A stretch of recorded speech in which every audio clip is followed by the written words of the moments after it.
When he fell the first time, I told the boyfriend my mother doesn't like that if we grew old together, he had to let me die first, because I didn't want to be alone like that. And I said, what if we had kids and they try to make us move on? It seems that if you live with someone long enough, love them long enough, your bodies are tied, and when one is gone, the other can't last much longer. In the car, the boyfriend my mother doesn't like asked if I believe in an afterlife, and I said no, but that I thought my grandfather's belief that there was, and that whatever it was, my grandmother was there, at least meant death was a sort of fulfillment for him. I had to be grateful then that he got where he wanted to be. The day before, he told my aunt he had spoken to Ma. At the hospital, my mother says he was pulling the machines that were keeping him alive off, and he stared straight ahead. For all the guilt I have that I didn't see him enough and didn't know him enough and haven't remembered enough of the things he told me, at least I have this, that the last thing I said to him was, I love you. And I also have a black dress with red trim running from the waist and circling the knees to wear to the funeral.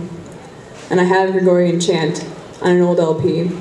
When I listen to it, at least I know that no matter what I think about the afterlife or lack thereof, at least he thought this was something like what he would be singing in heaven.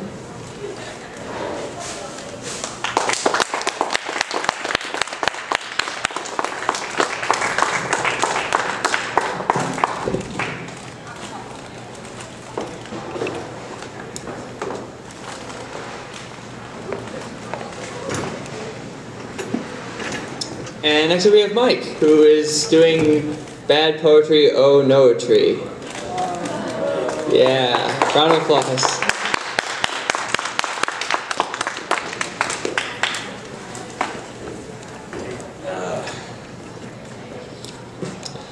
Alright, I wrote this mostly last night, about an hour. Alright, maybe I'll have something else later. Alright. Ladies and gentlemen, this is my State of the Union address. We have more and better guns than anyone else. 100,000 olive-skinned men, women, and children have been killed in our name since 2002. A thank you is not necessary. That was implied with your silence. We have unlimited credit. We have more and bigger cars than anyone else. Our billionaires have more billions and our millionaires have more millions than anyone else. 1/9 of America is on food stamps and 1/3 of our kids will drop out. Brothers and sisters of the congregation, we are no longer a Christian nation. We worship Ares and we worship Mars. We worship summer homes, big screens, fully automatics, and cars. Our exports are promises. The Jonas Brothers, white phosphorus scars. Widows, fighter jets, lovely lady lumps, and dancing with the stars. Ladies and gentlemen of the board, there is an elephant in the room that needs to be addressed. John and Kate are getting divorced and Natalie Holloway is still missing. Ladies and gentlemen, this is what you have chosen. You have chosen that it is better to be a passenger, even if you're being kidnapped. You have chosen that it is better to fear a boogeyman, even if your phone's tapped. You have chosen to change the channel. You have chosen to be a fan and not a citizen. You have chosen to be a spectator, an extra, and a footnote. You have chosen to wait for the bandwagon. You have chosen to stop choosing. Listen, ladder climber. Listen, Horatio Alger, peddler of bootstraps. It doesn't matter if you are free to do anything you want if you don't want to do anything.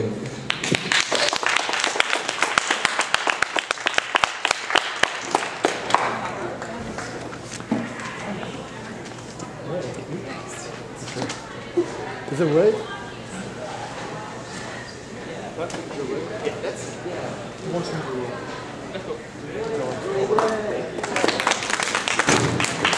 Next is Ray, the one and only, all the way from Aichi, the superstar rock and roll star.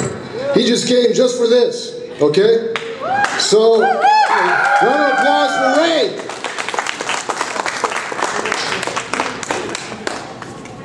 And I will sit on the stage. Sit on the stage? Yeah. Okay.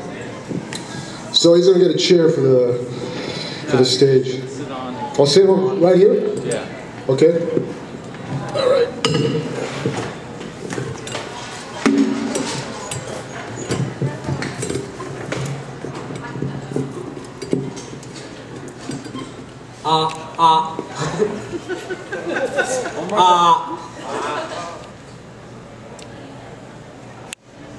汽車を待つ君の横で僕は時計を気にしてる。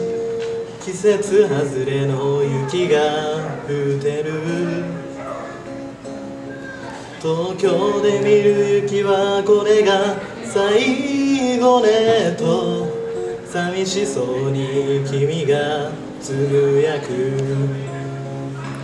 名残雪も降る時を知り、ふざけすぎた季節の後で今春が来て君は綺麗になった。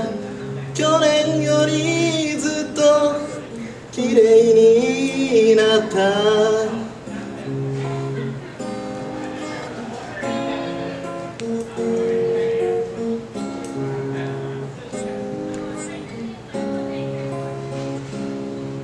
動き始めた汽車の窓に顔をつけて君は何か言おうとしている。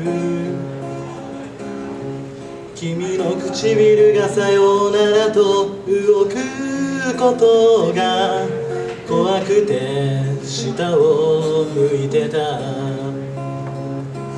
時が行けば幼い君も大人になると気づかないまま今春が来て君は綺麗になった。去年よりずっと綺麗になった。